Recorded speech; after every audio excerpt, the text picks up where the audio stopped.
इसको अभी नोट करो जो मैं बोल रहा हूं। गोल्ड का प्राइस एक्शन या बीटीसी का प्राइस एक्शन या इथेरियम का प्राइस एक्शन या निफ्टी का प्राइस एक्शन या दुनिया के किसी भी स्टॉक का price action, market comfortable area से रॉकेट नहीं बनता है। अगर मार्केट को पूरा उड़ना है तो उससे पहले पूरा गिरेगा। अगर मार्केट को पूरा चढ़ना है तो उससे पहले पूरा गिरेगा। अगर पूरा गिरना है तो उससे पहले अपना बेस्ट करतब दिखाएगा। यानी कि आप समझिए, जिस समय मार्केट पूरा एग्जॉस्ट होगा ना, वो चीज आपको ध्यान रखना है कि वो कब हो रहा है, और उसी समय you will get the best opportunity. मैं आपको अगर एग्जांपल्स देने पे आऊं तो आपका एग्जांपल्स खत्म हो जाएगा।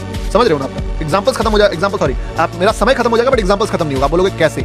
बताओ इसका एग्जांपल। देखो, सबसे शार्प फॉल के बाद ही सबसे बड़ा रिएक्शन, सबसे बड़ा मोमेंटम के बाद सबसे बड़ा फॉल, और यही रीजन था जिसके कारण मैंने गोल्ड को यहां पे टॉप पे प्रेडिक्ट करा था शॉर्ट का, क्योंकि इस शॉर्ट से पहले मार्केट ने एग्जॉस्ट कर दिया था पूरा। इसको बोलते हैं एग्जॉस्ट, जो एग्जॉस्ट मोमेंटम। जब भी मार्केट अपना पूरा फ्यूल लगा दे और उसके बाद एक रेड कैंडल बने, और अगर आप सोच रहे हो कि शॉर्ट कहां से आएगा, तो आप समझ लेना कि वही वो जगह होने वाला है जहां पे सबसे बड़ा फॉल आप एक्सपेक्ट कर सकते हो। अब पूछो क्या?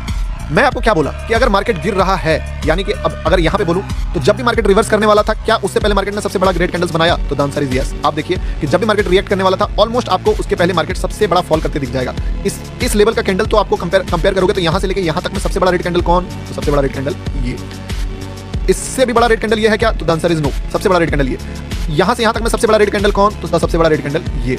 और जब भी मार्केट अपने मतलब पूरे इंटायर मूव का सबसे बड़ा फॉल क्रिएट करता है, याद रखना उसी के बाद सबसे बड़ा राइज भी आप एक्सपेक्ट कर सकते हो, क्योंकि असलियत में वहां पे जो सेलर्स थे उनको एक्सट्रीम लेवल, अब इसका लॉजिकल आंसर भी देता हूं। इसका होता क्या है, जो भी बंदा बाय में बैठा हुआ है, अगर उसको अचानक से बहुत बड़ा प्रॉफिट मिल जाएगा तो जाहिर सा बात है फिर वो थोड़ा सा भी लॉस होगा, बोलेगा यार उसके सोच से परे का प्रॉफिट मिल गया, चलो निकलो। और यही रीजन है कि बड़े प्लेयर्स इसको यूज भी करते हैं। अब मैं यहां से एक्सपेक्टेशन में बैठा हुआ हूं कि मार्केट कहीं ना कहीं से थोड़ा सा फॉल करेगा, थोड़ा सा रिट्रेस करेगा, एटलीस्ट 150-160 पिप्स तो पकड़ ही लेंगे, पर कहीं पे भी मार्केट एग्जॉस्ट दे ही नहीं रहा था। अगर आप यहां से यहां तक में देखो, ठीक है, तो मार्केट ने एक दिया, पर उस लेवल का एग्जॉस्ट नहीं दिया जिस लेवल का एग्जॉस्ट चाहिए था। एक बार एग्जॉस्ट यहां पे दिया, बट ये कैंडल्स वैसा कैंडल्स ही नहीं बनाया जहां पे मैं शॉर्ट का सोचूं। लेकिन द वेरी फर्स्ट थिंग, इस जगह पे अगर मैं देखूं, हालांकि ये भी ठीक दिया, बट यहां पे अगर मैं देखूं तो जो कैंडल था वो लगातार 1 2 3 4 5 कैंडल जो है वो एग्जॉस्ट मारता है इस लेवल पे 280 पिप्स का।